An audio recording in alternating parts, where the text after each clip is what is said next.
Muito boa tarde, amigos da TV vazealegre.com, do site vazealegre.com. Nosso abraço, nosso carinho, nosso desejo é de uma ótima tarde de terça-feira para você e que você tenha realmente momentos aí de muita paz, muita tranquilidade. Estamos aqui chegando com as nossas informações, com as nossas lives, nossos bate-papos, para levar informação para vocês aqui no nosso canal.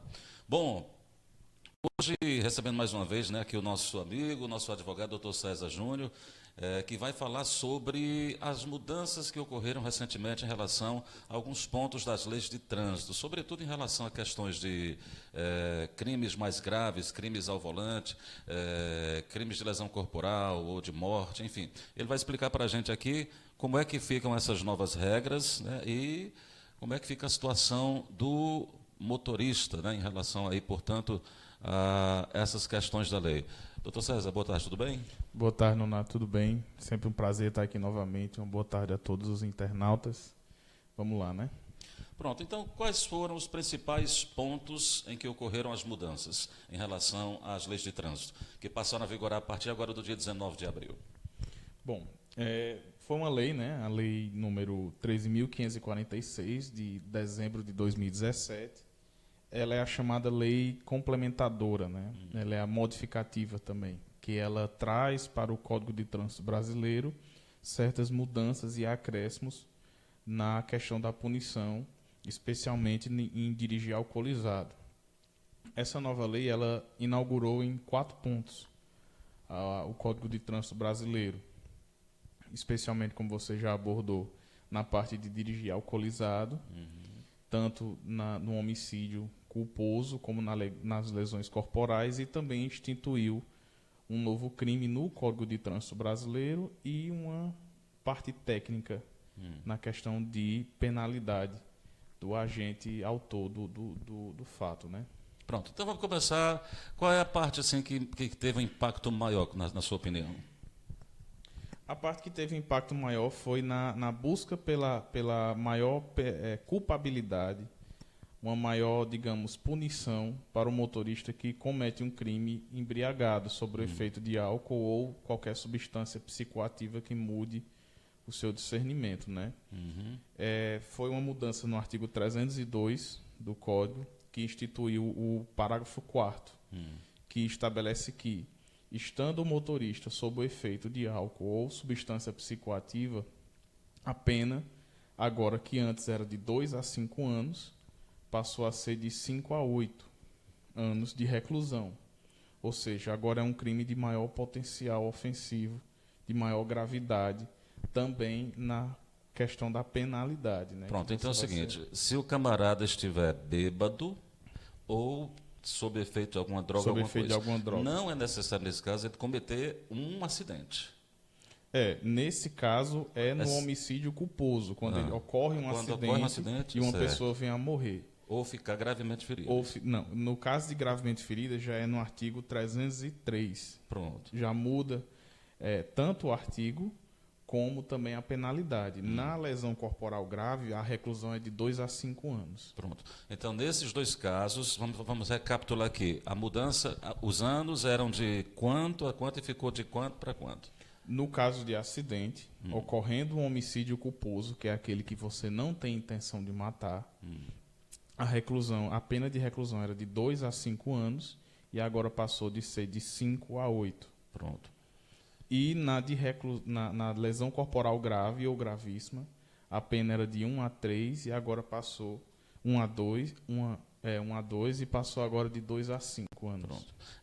Os crimes de trânsito antigamente eram apenas até 4 anos de prisão? Alguns sim. Alguns ainda são, na verdade. São. Alguns ainda são. Mas quando envolve o atentado à vida e à incolumidade, eles aumentaram exponencialmente. Quando você acaba por matar uma pessoa, dizendo da forma mais simples, ou deixando-a com sequelas, sequelas graves e gravíssimas. É por isso que o pessoal reclamava muito assim quando dizia, matou a pessoa, mas está solto. Ou seja, porque isso. A legislação permitia isso. A legislação permitia, porque assim, quando um crime vai até 4 anos de punição, uma fiança pode ser arbitrada na delegacia pelo delegado para essa pessoa responder o processo em liberdade. Não é que você pagou e aquele processo acabou. Não, você pagou para responder em liberdade. Você está dando uma garantia ao Estado em que você vai se comportar de certa forma, enquanto você vai responder aquele processo por aquele ato que você causou. Agora, isso mudou e o camarada pode ficar preso, respondendo preso, é isso? Isso, nesse caso sim, porque agora a pena aumentou. Porque para o poder ocorrer a fiança, é crimes até 4 anos, e que a pena máxima vai até 4 anos. Como no caso do homicídio, a pena aumentou no homicídio culposo no trânsito de 5 a 8, então nesse caso, só quem pode arbitrar a fiança agora é o juiz. O delegado não pode, mas em face de delegacia de polícia. Aí complica para uma motorista, porque assim, vamos dizer que a grande maioria desses acidentes acontece no fim de semana. Geralmente a justiça está de recesso no fim de semana para encontrar um juiz para fazer uma fiança, é complicado, né? Assim. Ele vai ficar recolhido, né? Porque assim, como virou um crime de maior potencial gravidade, é um homicídio, né? Acima de tudo. Uma pessoa morreu. Então a pessoa vai sim ficar recolhida. É tanto justamente já parte, você vê por força do Estado, uma necessidade de tentar, com a maior punição, tentar coibir os atos, né, de dirigir ao volante, que se torna tão perigoso, tanto para o motorista quanto para as pessoas ao redor. Né? Pronto. Esse foi um dos pontos que mudaram. Então, quais foram os outros? Os outros foram... Teve um que foi um aspecto mais técnico, né, que foi no artigo 291, que fez o Código de Trânsito Brasileiro se adaptar ao Código Penal no quesito de fixação de pena base. O que é isso? O juiz, quando vai aplicar uma pena sobre uma pessoa, ele tem que partir de um ponto, de um número X. Essa pena base ela é caracterizada no artigo 59 do Código Penal, que envolve você olhar a culpabilidade do agente, as condições sociais dele, antecedentes, todo quase que um apanhado histórico da vida do cidadão, para a partir daquele número você começar a aplicar agravantes e atenuantes e estabelecer a pena fixa. Isso é após o julgamento, quando É já vai para aplicar o julgamento. a pena. É para o julgamento. É quando o juiz vai aplicar a pena, a sentença. O juiz passa de uma pena base, começa de uma pena base, e nessa pena base ele faz a chamada dosimetria. Essa dosimetria, claro que isso é tudo um aspecto técnico que só serve para juízes e os juristas, né? Mas essa dosimetria ela tem 3 fases. A primeira fase ele estabelece a pena base, com base nesse apanhado histórico.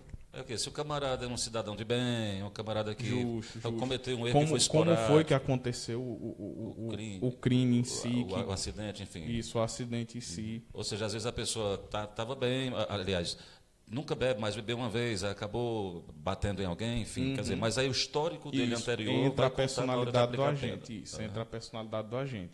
Na segunda fase, o juiz vai aplicar as chamadas agravantes e atenuantes, que são coisas que agravam para aumentar a pena ou atenuam para diminuir a pena.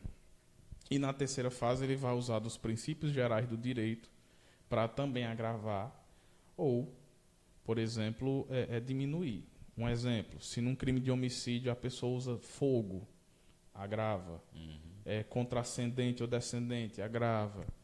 Contra, por exemplo, foi usado modo furtivo, você se escondeu e tal, para dificultar a defesa, também agrava. Então, tudo isso o juiz vai acrescentando de 1/3 ou 1/6 naquela pena, e no final chega a ser uma pena final. Pronto, no caso do trânsito, né, você está falando de outros crimes, no caso do trânsito, se o camarada não presta socorro, Não aí prestar o agravante socorro, torna-se um isso, agravante. torna-se um agravante. Se ele presta socorro, fica um atenuante, né? Assim, Isso, ou seja, vai isso, diminuir, o juiz vai levar em conta Presta que ele não fugiu. socorro, a questão, eu não tenho certeza a afirmar isso, mas acho que a questão da velocidade, do local em que se encontra, quem foi o acidente, se outras pessoas foram colocadas em perigo, além das pessoas que acabaram por se envolver no acidente em si, né?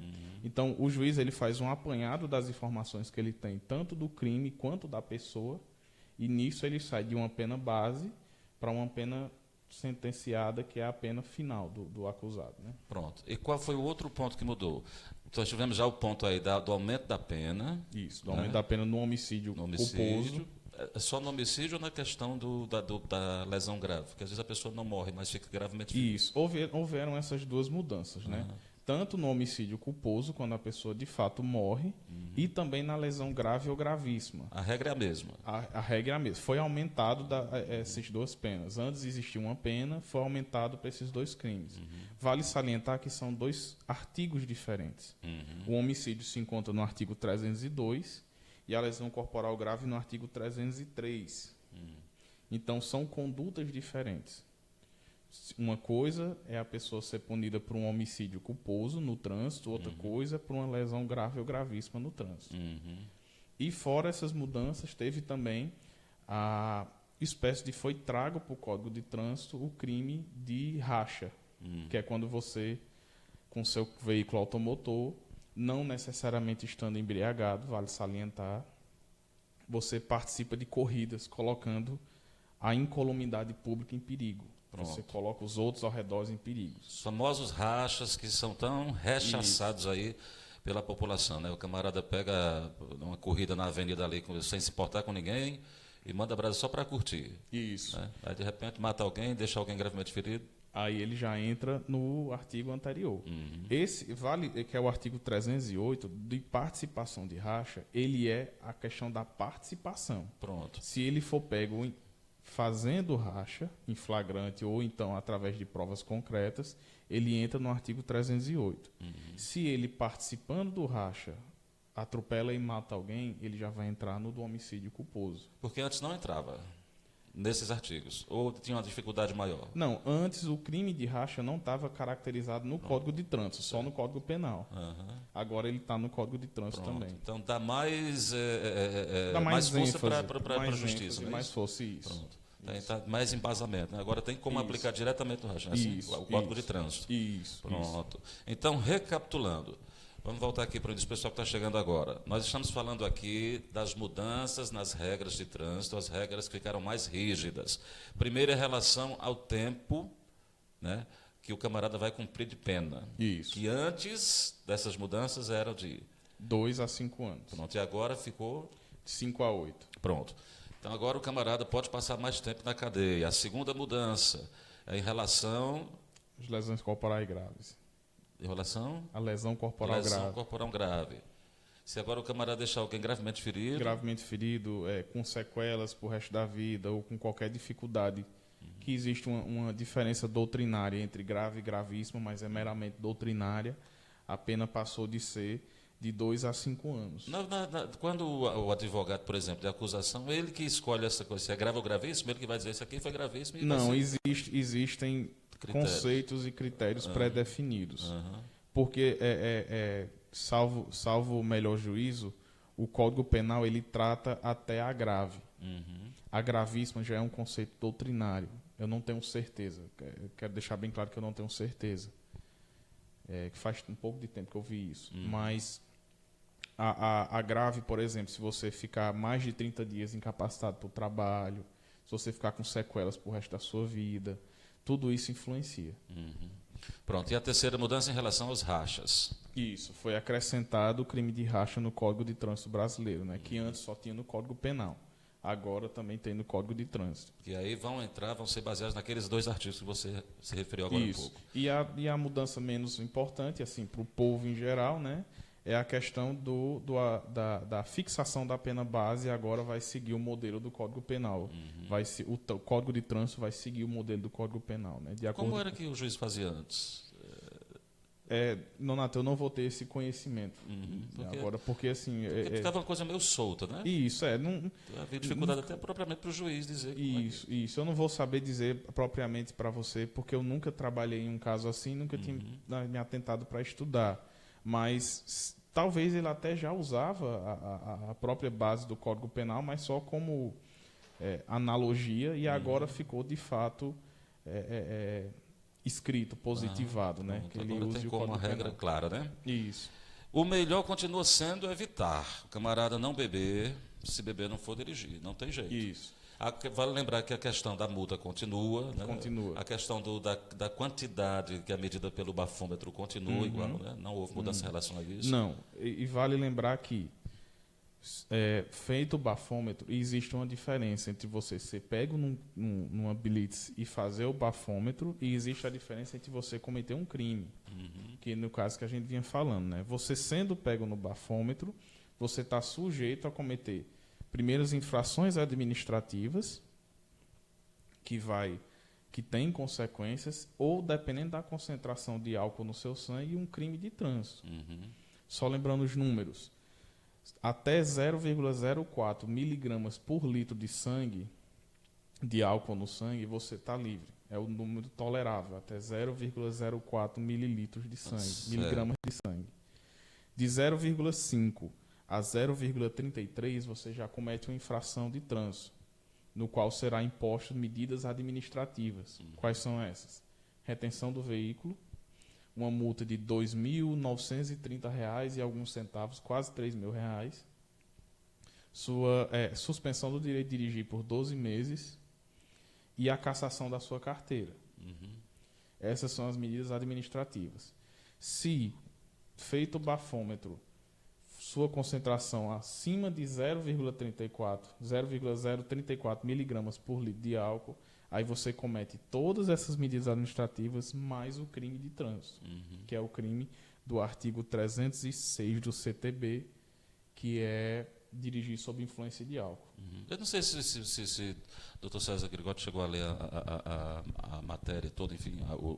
Tem alguma coisa em relação também à questão de ser cassado o direito de dirigir nesses casos de lesão corporal e de morte, de matar a pessoa? Sim, Já era assim ou foi mudado agora? Não sei te dizer, mas acredito que já era. Porque né? pela gravidade do crime, acredito eu que já era. Porque esses casos já eram previstos, né? Tá certo. Acredito eu. Bom, então, pessoal, o recado continua sendo aquele de sempre, né? A lei, ela continua a cada dia ficando mais rígida, que é uma tentativa de se dar uma resposta a essa grande quantidade de acidentes, principalmente em relação à imprudência e em relação a essa questão do camarada beber e dirigir e cometer esses crimes. De repente, mata alguém ou deixa alguém gravemente ferido, antes havia a possibilidade de você ficar solto. Hoje já está mais rígido, né? Então tem que pensar muito nisso. Antes de tudo é a educação, né, Nonato? É a conscientização acima de tudo, porque quando você bebe e vai dirigir, você não está colocando só você mesmo em perigo, você está colocando toda aquela comunidade em que você está inserido, né? E vale salientar, eu queria apontar, sair um pouquinho do roteiro, mas essa semana eu recebi uma corrente, nessas correntes de WhatsApp, falando que essas blitz que estão sendo feitas por aqui, por a Polícia Federal, são blitz no intuito de arrecadar dinheiro para o governo, porque não estão mais podendo impor impostos e estão querendo arrecadar de outra forma. Pessoal, isso cai naquela história do fake news que a gente já conversou. Não compartilhe desinformação. A blitz ela não serve tão somente para punir o policial lobo mau que está atrás do seu ganha-pão. A pessoa que é pega hoje com uma documentação atrasada ou sem uma carteira de motorista é a pessoa que participa de um acidente, atropela uma pessoa e não socorre a vítima com medo de sofrer uma punição porque realmente não tem carteira. Um policial, um bom policial, ele não vai ter prazer em tirar um veículo de uma pessoa que ele vê que usa para subsistência. Ele está ali para prevenir um crime.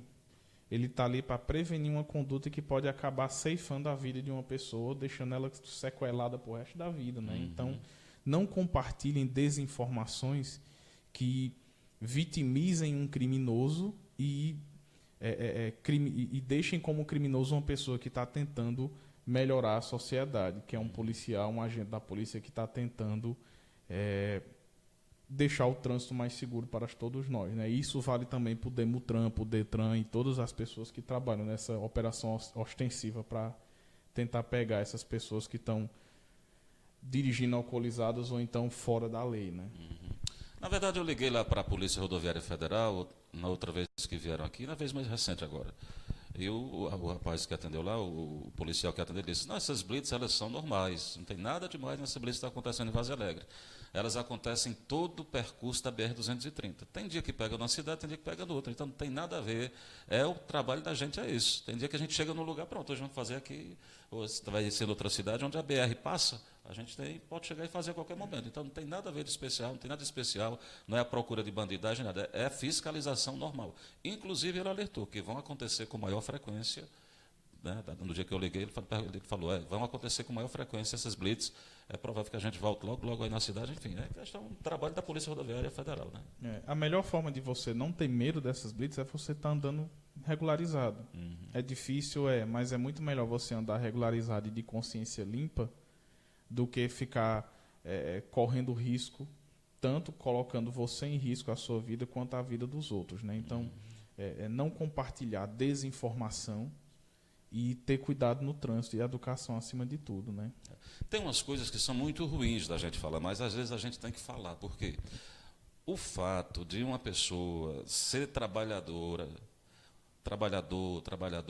não dá o direito a ela pode ser a pessoa mais direita do mundo, mas não dá o direito dela possuir um equipamento que ela não tem condição de manusear, no caso um veículo, seja moto ou carro, embora ela use para trabalhar, mas é porque a lei ela tem que seguir uma regra que muitas vezes as pessoas acham que pelo fato da pessoa ser um pai de família que trabalha, mas ele tem que seguir a lei também, né? Assim, embora ele seja uma pessoa de boa índole, a gente entende um prejuízo quando a polícia chega e leva o equipamento, porque ele vai ter dificuldade de trabalhar, de ganhar o pão de cada dia, mas é porque a lei ela está ali para ser justa com todos, né? Assim, isso. E é aquele paradoxo da vida, né, em que os bons acabam pagando pelos atos dos ruins. Para cada trabalhador que tem aquela sua moto para subsistência, para levar a sua filha na escola, para ir para a sua roça, para se deslocar para o seu local de trabalho, existem 3 que estão por aí praticando racha, dirigindo bêbados e dirigindo de forma como a gente vê tanto numa cidade tão pequena como a nossa, ultrapassando sinais e dirigindo de forma perigosa. Infelizmente, os bons às vezes pagam pelos ruins. Não é por causa disso que é impunidade em você punir uma pessoa boa. Infelizmente, é a vida. Você pode não ser gostado por falar isso, mas você sabe que na consciência de cada um isso é certo.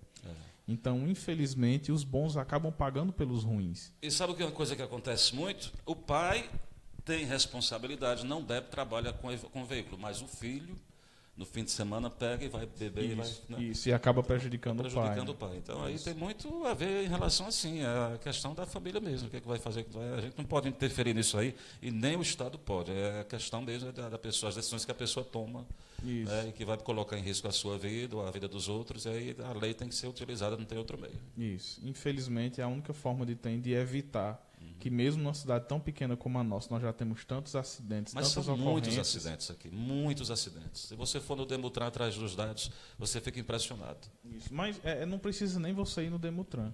É só você observar, Nonato, os semáforos em Vaza Alegre, especialmente depois de 6 horas da noite.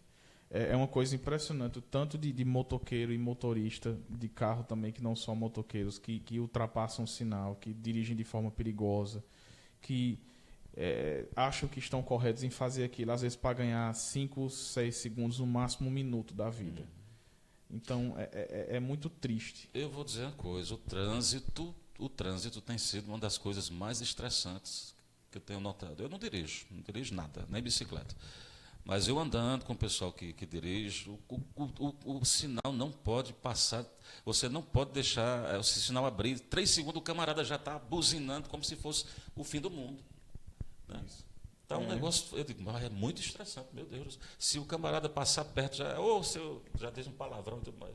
Quer dizer, está uma coisa impressionante, eu sei lá, é preciso a gente ter cuidado em relação a isso aí, porque tem muita, tem até casos de morte que a gente vê discussão banal no trânsito. Né? Isso. Já tem notícia disso aí. Discussão banal iniciada justamente por uma banalidade pífia, uma coisa pequena, porque você num semáforo, por exemplo, você estando com verde para você, enquanto motorista, você tem que passar com todo o cuidado do mundo, porque você sabe que é muito provável que tenha um que vá descumprir, simplesmente por achar que merece mais, ou que tem menos tempo. E você vai reclamar, buzina, alguma coisa, e a pessoa, às vezes, vai querer lhe revidar, achando que está correto. Recentemente, a gente contou um caso. O rapaz ia passando na moto aqui para as bandas do São Herói, se eu não estou enganado, e um cara parece que fechou, o cara do veículo fechou, e ele foi e reclamou, o camarada atirou na perna dele.